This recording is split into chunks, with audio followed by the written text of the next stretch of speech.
everyone. My name's Phil Yaure. I'm an assistant professor of philosophy at Virginia Tech, and the talk I'm giving today draws on my current book project, Seizing Citizenship, Frederick Douglass's Abolitionist Republicanism. In this project, I argue that Douglass, an African-American abolitionist, develops a distinctive conception of citizenship in his pre- and post-American Civil War political thought. Douglass's conception of citizenship makes a novel intervention in the history of Republican political philosophy, and it also offers insights for our thinking today about the normative foundations of emancipatory politics. What I'll focus on in this talk is Douglass's understanding of the connection between contributing to a community and being a member or being a citizen of that community. Douglass develops his conception of citizenship as part of what historians call his political abolitionism. This is a stance that Douglass adopts in the 1850s, in which he thinks that the anti-slavery movement must use American political institutions and values to combat slavery and white supremacy in pursuit of emancipation. Political abolitionism contrasts with, on the one hand, what is called moral suasion, strategies that seek to persuade white Americans that slavery is wrong without drawing on political institutions. And on the other hand, it contrasts with separatist strategies, which seek to achieve emancipation for black people by breaking with the white-dominated polity. A central element of Douglass's political abolitionism in the 1850s is the claim that black Americans are already American citizens in this period, and that they ought to be acknowledged and treated as such. For instance, Douglass in his 1853 speech, The Claims of Our Common Cause, maintains that we declare that we are, and of right we ought to be, American citizens. Now, it's worth keeping in mind that Douglass makes some assumptions about the nature of emancipation, or his particular aim here. He's thinking of emancipation as a project in which an oppressive polity is made more inclusive. Not all emancipatory projects have this form. For instance, many anti-colonial struggles involve breaking with, rather than seeking to integrate more fully into the metropole or the empire. But part of Douglass's insight is that when we think of emancipation on the model of inclusion and integration, part of what's necessary is to reimagine what it means to be a member of that polity that is historically exclusionary and oppressive.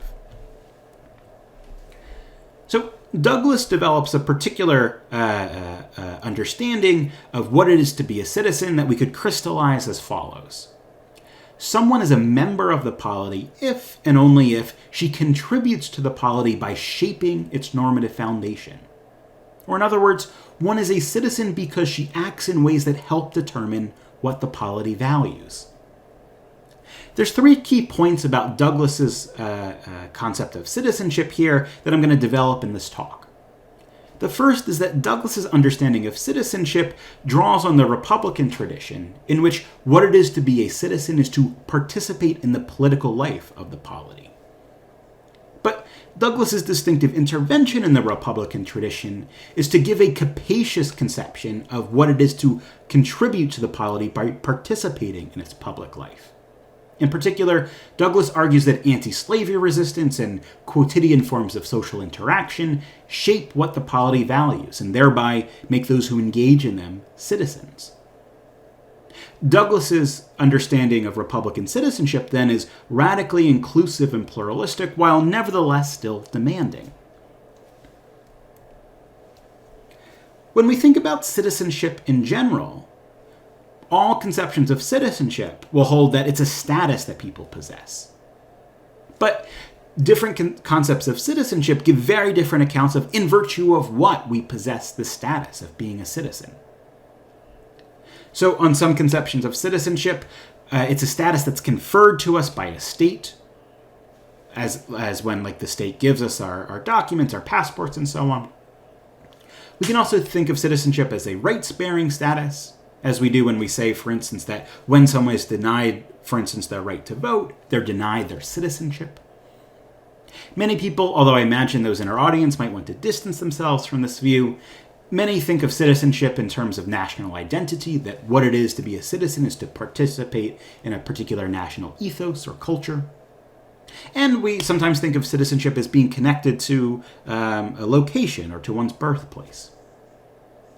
But the Republican concept of citizenship in particular is one on which citizenship is constituted by participation in the public life of the polity. So, for instance, we have Aristotle asserting that the citizen is one who participates in the administration of justice and the holding of office in the polity, or Rousseau, who holds that citizens share in the sovereign power of a community. But this is also a thought that we encounter in contemporary political theorists, even those that might not style themselves as Republicans. For instance, Joseph Cairns, in his book The Ethics of Immigration, asserts that people who live and work and raise their families in a society become members of that society because they're participating in the community. So the key point here is that on a Republican concept of citizenship, we're citizens because we participate in the polity.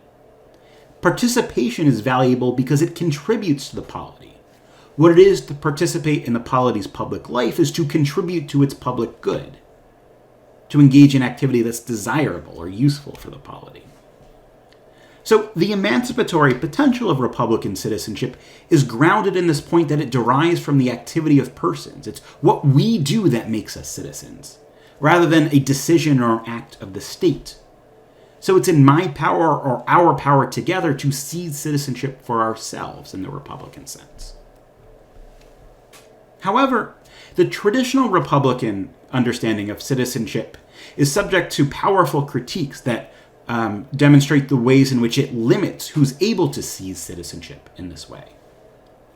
These critiques center on the traditional Republican concepts, understanding of what counts as a contribution to the polity. Traditional examples of participation in public life include things like holding political office or engaging in military service or deliberating on law and policy. As when the citizens of ancient Athens would do, for instance, when they would deliberate in the assembly. The traditional Republican understanding of citizenship, then, thinks of participation as occurring in a narrow political sphere that a limited number of people have access to. And for this reason, Republican citizenship historically tends towards exclusion. We can identify three different forms of this critique in political philosophy, political theory. So one goes all the way back to Benjamin Constant with his essay on the liberty of the ancients and the liberty of the moderns, when he points out that modern polities are just too big for everyone to, say, hold political office. But contemporary critics of republicanism have pushed further. Some have argued that on the traditional Republican understanding of citizenship, in order to participate, one already has to be free or independent. That in order to be a citizen, one needs material security to take care of oneself and help sustain the polity, or education to wield the kind of expertise necessary for political office, or the civic virtue that's required in order to sacrifice one's personal interests for the common good. And other contemporary political theorists have observed that it seems baked into the very concept of Republican citizenship, that in order for some to participate, to be free citizens, others have to be exploited. This is both a conceptual contrast between the free citizen and the enslaved person, and a practical point that, for instance, the citizens of Athens, in order to deliberate for hours on end in the assembly, need other people to engage in the key social reproductive work for their community. But in the Republican tradition, those who engage in the social reproductive work, women and enslaved people, aren't engaged in activity that counts as making them citizens. So it seems like the traditional Republican conception is very limited in its capacity to help reshape political communities in more inclusive ways. So Douglas reformulates the Republican understanding of citizenship by rejecting this traditional assumption that in order to be a citizen, one already has to be free. We see that he does this in his claims that enslaved and nominally free Black Americans contribute to the polity as citizens. For instance, in his 1851 speech, The Free Negro's Places in America, he points out that simultaneous with the landing of the Pilgrims, there landed slaves on the shore of this continent, and that these enslaved people have for centuries leveled your forest. Here he's speaking to white Americans. Our hands have removed the stumps from your fields and raised the first crops and brought the first produce to your tables. And it's in virtue of these types of contributions that enslaved and nominally free black Americans are American citizens. So here, Douglas is asserting that one can make citizenship constituting contributions, one can participate in the public life of the polity without already being free. In particular, Douglas thinks that enslaved and nominally free black Americans contribute to the polity through resistance against slavery and white supremacy. As he puts it in his 1853 speech that we've discussed, the claims of our common cause, Douglas asserts that resistance against slavery is obedience to God, and that it's in virtue of such resistance, as modeled by the principles of the Declaration of Independence, that black Americans are American citizens. So, on Douglas's understanding of republicanism, what I label as abolitionist republicanism, the free citizen is forged through struggle against tyranny and oppression. In other words, one's struggle to become free is a contribution to our polity. So becoming free and becoming a citizen are things that can happen at once and together. And this is how Douglas contends that black Americans in the 1850s are American citizens. So it's clear at this point that for Douglas, resistance against slavery and white supremacy counts as a contribution to the polity. But we haven't yet explained why resistance counts as a contribution to the polity. I think there's two possible strategies here. One is what I'll call the narrow strategy. And I admit this was the view that even a year ago that I myself held, was that Douglas thought that resistance counts as a contribution to the polity because the polity values resistance against tyranny and oppression. This seems to be, for instance, Douglas's view in the opening paragraphs of his famous 1852 speech, What to the Slaves the 4th of July, when he likens the resistance of enslaved and free black Americans to that of American revolutionaries. But this is what I call the narrow strategy, because only some polities will value such resistance. Others won't value resistance against tyranny and oppression as a contribution to them. And so there isn't any kind of guarantee that a polity will allow persons to become citizens by contributing through resistance. And indeed, one might doubt that the United States itself in the 1850s is a polity that actually values such resistance. So I've come to think that Douglas is in fact attuned to this kind of worry, that maybe the U.S. doesn't genuinely value a commitment to resist tyranny and oppression. But I think that Douglas adopts what I'll call the wide strategy.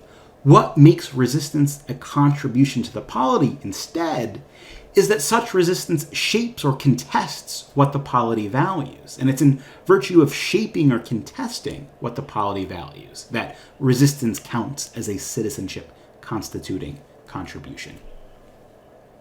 So this, I think, is an interpretation of Douglas's thought that we can get from the concluding paragraphs of his 1852 speech, What to the Slaves is the 4th of July. So here, Douglas maintains that constitutional interpretation is a paradigmatic type of contribution to the polity. He maintains that every American citizen has a right to interpret the Constitution, and they have this right because it's essential to citizenship for one to engage in the activity of constitutional interpretation. Moreover, Douglas thinks that it's in the power of all citizens to engage in constitutional interpretation. This is because Douglas isn't thinking about a highly technocratic or legalistic idea of constitutional interpretation.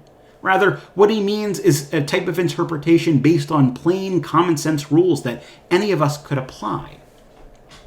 So what I think Douglas means by constitutional interpretation here, again, isn't this kind of legal interpretation of technical elements of a document, but rather advancing a vision of what the polity should value. as Douglas himself does in this 1852 speech, when he argues that the Constitution is an anti-slavery document. I don't think that Douglas is primarily trying to outline the steps in a lawsuit when he does this. Rather, he's trying to advance a vision of what the polity values, a robust commitment to freedom. So, in other words, what we do when we engage in constitutional interpretation is contest or shape the polity's normative foundation. And it's when we do this that we contribute to the polity in ways that make us citizens.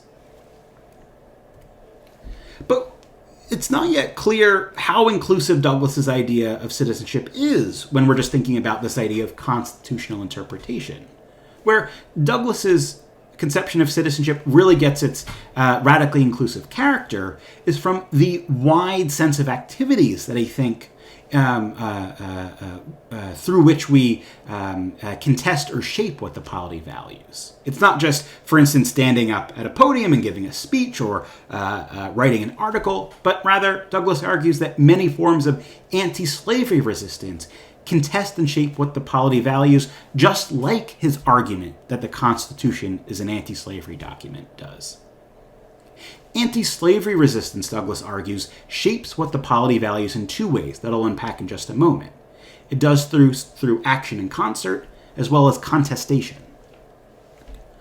Douglas assumes that anti-slavery resistance is ubiquitous. Now, part of Douglas's thought here is that what he means by anti-slavery resistance isn't just grand forms of revolt and rebellion, but also more quotidian forms of resistance. Acts of mutual care or mutual education will also count as anti-slavery resistance that shapes what the polity values. Thus, Douglas holds enslaved Black Americans are citizens because their resistance, both in its grand and quotidian forms, contribute to the polity by shaping what it values.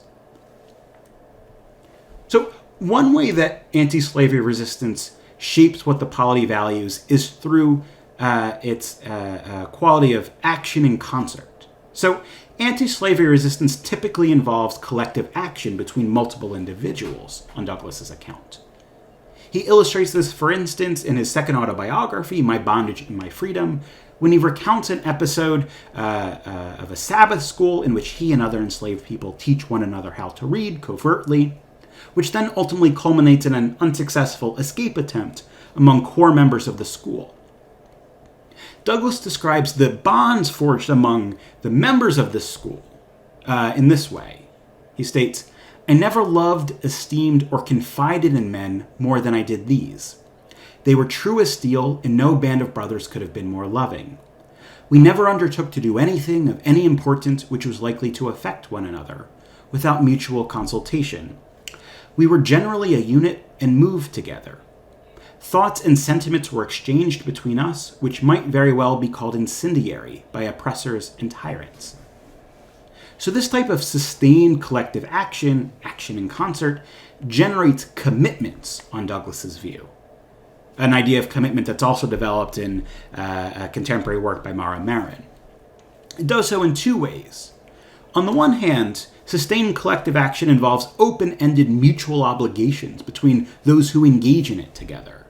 For instance, here, Douglas describes open-ended obligations of love, trust, loyalty, solidarity, and non-paternalism.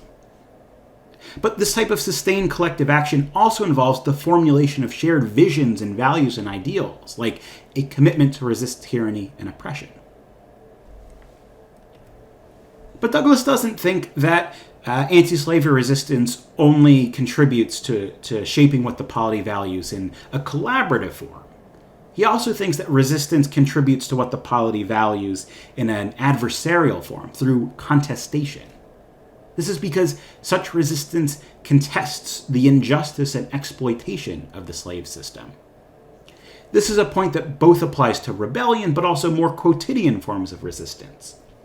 For the sake of time, I won't read this quote out in full, but Douglas, for instance, describes acts of what he calls appeal by enslaved people to slaveholders contesting their maltreatment by overseers in particular circumstances.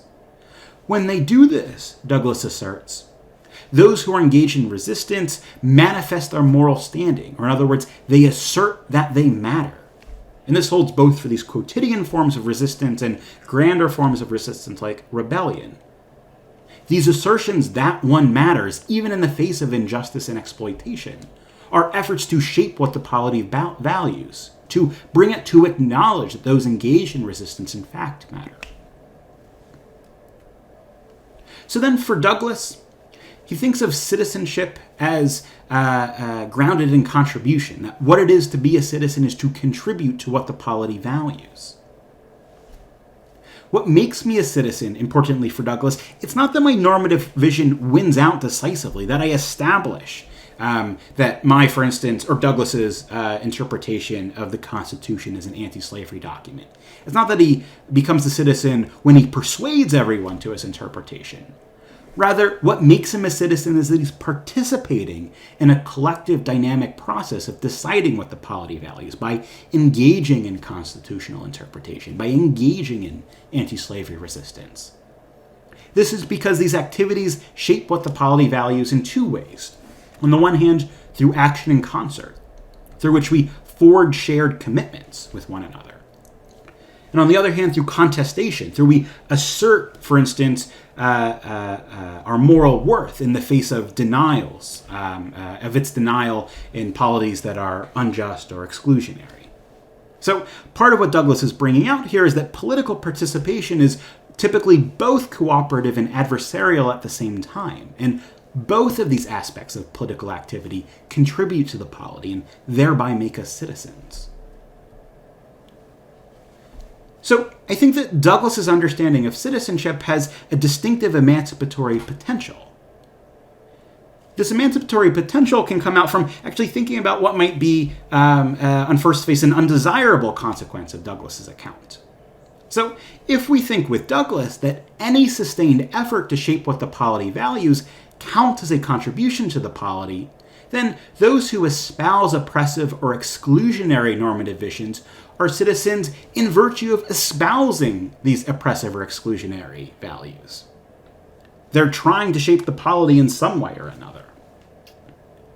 But even though Douglas's view will admit this, that in virtue of espousing an oppressive set of values, I can become a citizen of a polity, his conception of citizenship is not neutral with respect to emancipatory political aims. This is because, again, any sustained effort to shape what the polity values counts as a contribution that makes me a citizen.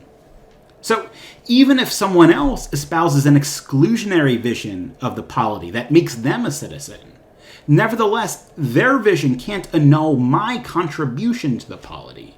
So when I'm advancing my own, let's say, inclusive or emancipatory vision of what the polity should value, that's what makes me a citizen. And so it's not something that can be overridden by someone else's oppressive views or exclusionary views about the polity.